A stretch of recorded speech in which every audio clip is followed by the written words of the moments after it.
Agora, a Bíblia lida e explicada, com Alain Amorim. Para quem quer ouvir a Palavra de Deus de forma simples e compreensível.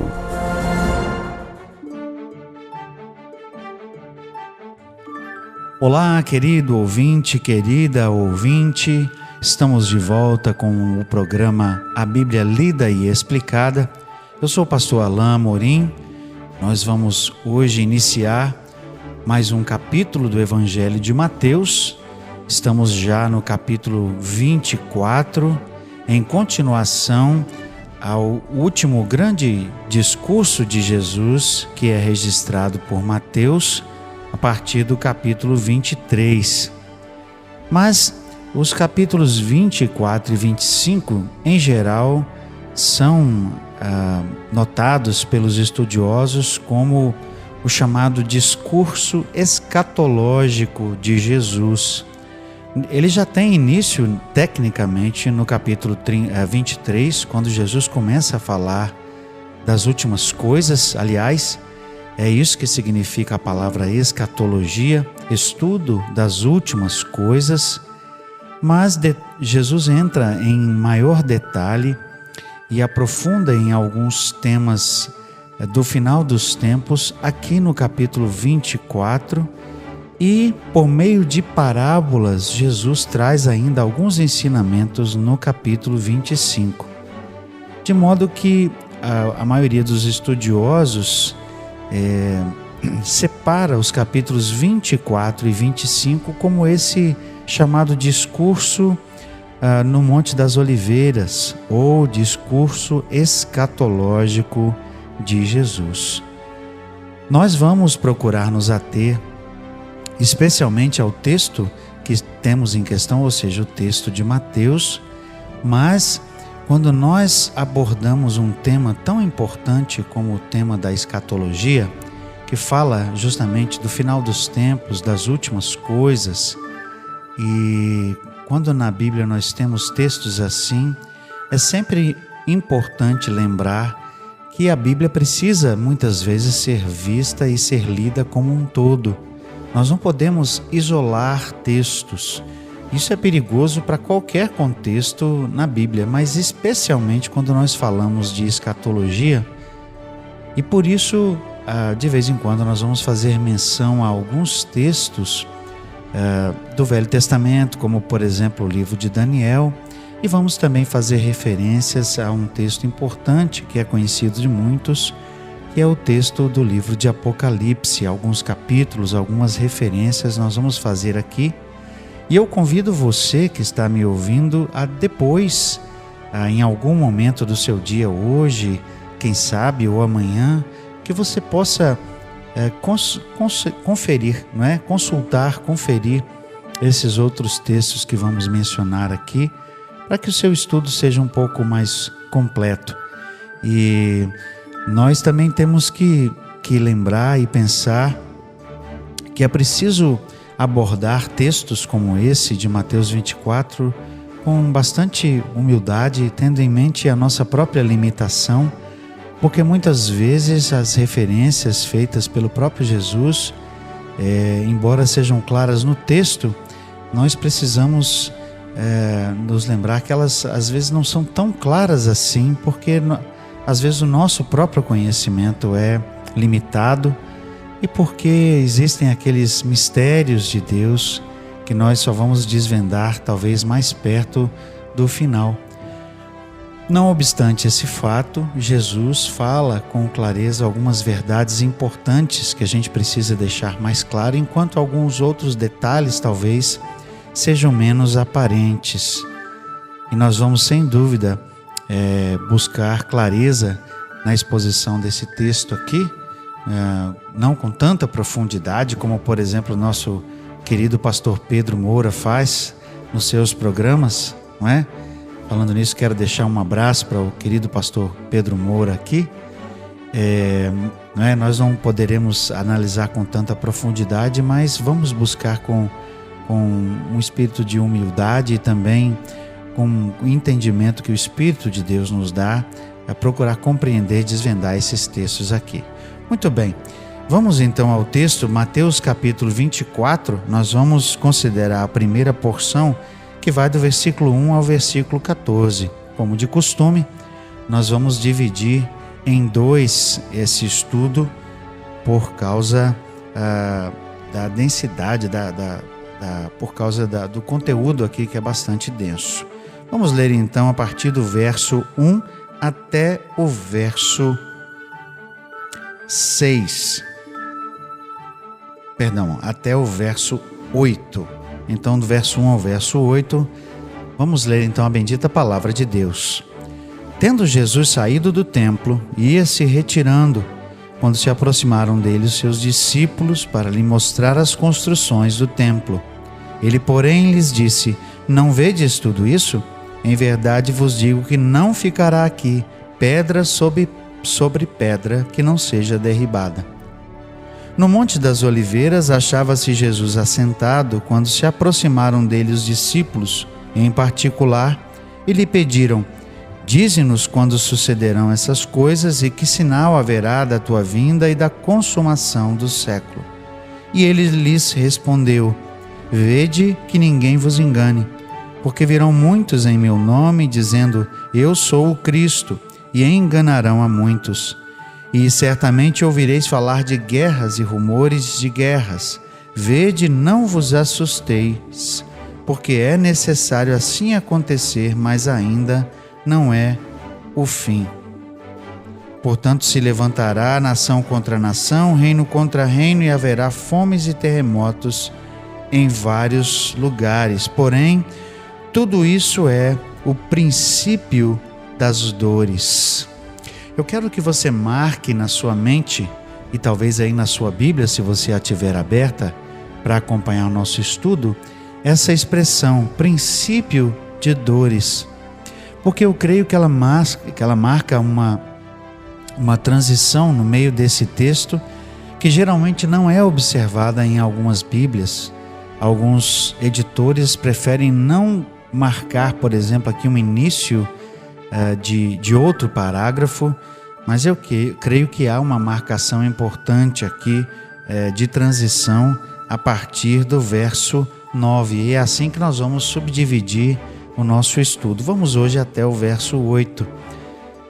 O nosso contexto aqui é justamente de transição, porque Jesus havia lamentado, como nós vimos no final do capítulo 23, lamentado que Jerusalém não havia percebido e não havia recebido o Messias, não havia percebido a visitação.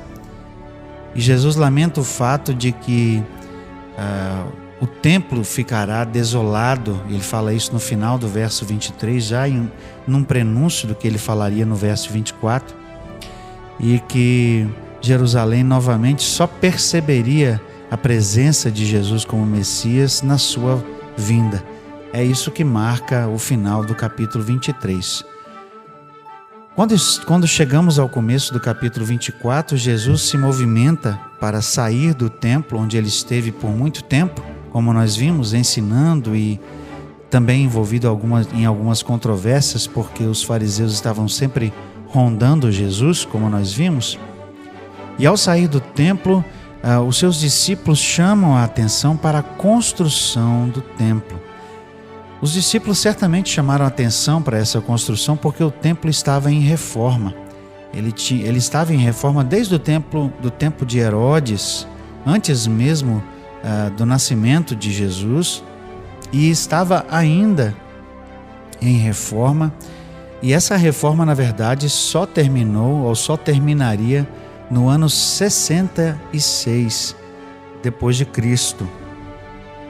Certamente os discípulos ficaram maravilhados com o tamanho, com a grandeza, com a grandiosidade, com a beleza do templo, mas Jesus chama a atenção para o fato de que logo, logo aquele templo seria derribado. Então a primeira coisa a ser observada aqui no texto é justamente uma predição da destruição do templo. Isso está aqui no verso 2. Não ficará aqui pedra sobre pedra que não seja derribada. Jesus faz menção então, e profética, claro, porque o templo seria destruído mais ou menos daí a 40 anos, no ano 70 depois de Cristo. O templo de Jerusalém e a própria cidade de Jerusalém foi destruída numa ofensiva do Império Romano por meio de Vespasiano e de Tito, numa reação, numa retaliação, na verdade, a uma revolta que culminou com a destruição total da cidade de Jerusalém e literalmente com a destruição de cada pedra do templo, porque as pedras do templo foram todas tiradas e queimadas para que o ouro que cobria a parte interna do templo fosse retirado das pedras. Então essa profecia realmente se cumpriu plenamente, mas Jesus depois, a partir do verso 3, indagado pelos discípulos, desvia a atenção desse fato, ou seja, ele menciona a destruição, mas ele não diz, na verdade, não responde quando ela irá acontecer. Vamos então para o trecho no capítulo 3. No Monte das Oliveiras achava-se Jesus assentado, quando se aproximaram dele os discípulos em particular e lhe pediram. Marcos, na verdade, nota, inclusive menciona o nome de quatro discípulos que chamaram a atenção de Jesus aqui, que em particular lhe perguntaram. Eles fizeram duas perguntas e, na verdade, a segunda pergunta é dividida em duas. Então são três questões, não é? Nós vemos aqui então na metade do verso 3: dize-nos quando sucederão essas coisas, ou seja, quando é que vai acontecer essa questão da pedra sobre pedra que não vai ficar, não é? Ou não ficará pedra sobre pedra, e que sinal haverá da tua vinda, essa é a parte 1 da segunda pergunta, e da consumação do século, é a parte 2. Então nós temos três quesitos aqui que os discípulos trataram como um só. Eles estavam pensando, e a sua expectativa é que Jesus logo inaugurasse o seu reino. Eles estavam pensando que a destruição do templo viria e junto com ela viria a volta de Jesus. Mas Jesus, na sua resposta, vai, na verdade, ensinar que a destruição do templo se dará num momento diverso daquele tempo em que a sua vinda será. E ele ainda aponta para o fato de que vão acontecer outros sinais antes da sua vinda, como ele diz aqui no verso 4. Ele lhes respondeu: vede que ninguém vos engane, porque virão muitos em meu nome, dizendo eu sou o Cristo, e enganarão a muitos. E certamente ouvireis falar de guerras e rumores de guerras. Vede, não vos assusteis, porque é necessário assim acontecer, mas ainda não é o fim. Marque isso na sua Bíblia, mas ainda não é o fim.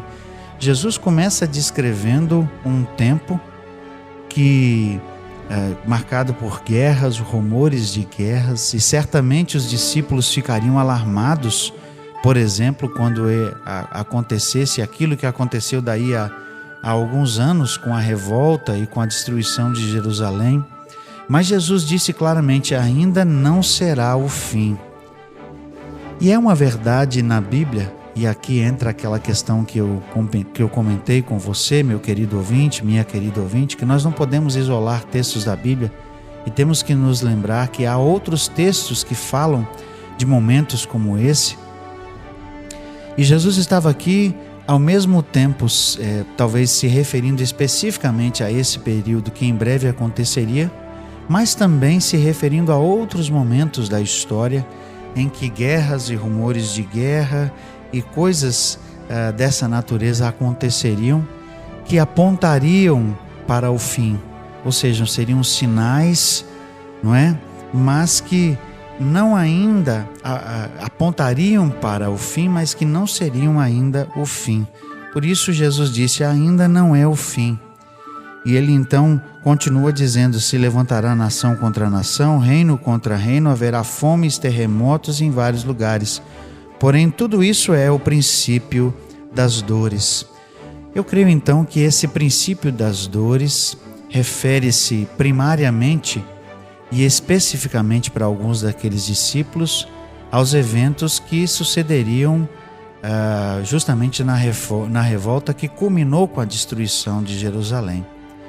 Mas, se nós seguirmos a linha de interpretação futurista, ou seja, que considera o aspecto futuro de várias das profecias e de vários textos que falam do tempo do fim, nós vamos então compreender que Jesus estava também apontando para um tempo que aconteceria no futuro.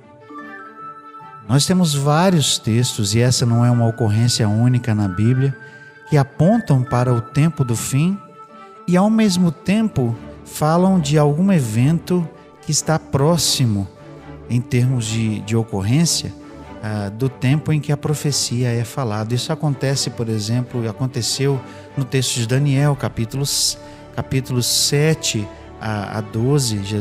Daniel falou de uma sequência de reinos que viriam, mas ao mesmo tempo ele falou do tempo do fim, quando ele fala da vinda do Filho do Homem, ali em Daniel capítulo 7, e depois em Daniel capítulo 9, que também é mencionado aqui por Jesus. Então nós vemos que essa ocorrência é comum na Bíblia. Nós temos uma profecia, existe um cumprimento que ocorre ou que ocorreria em pouco tempo, uma ocorrência parcial, ou seja, um cumprimento parcial daquela profecia, mas que depois ela também apontava para o tempo do fim. É por isso que Jesus diz: esse é o princípio de dores, ou seja, são sinais que virão como marcadores de que o tempo do fim está se aproximando. Nós vamos continuar a considerar esse texto no nosso próximo encontro. Até lá, então, que Deus abençoe a sua vida. Acesse agora nossa plataforma e baixe os podcasts www.rede316.com.br. A Bíblia lida e explicada com Alain Amorim.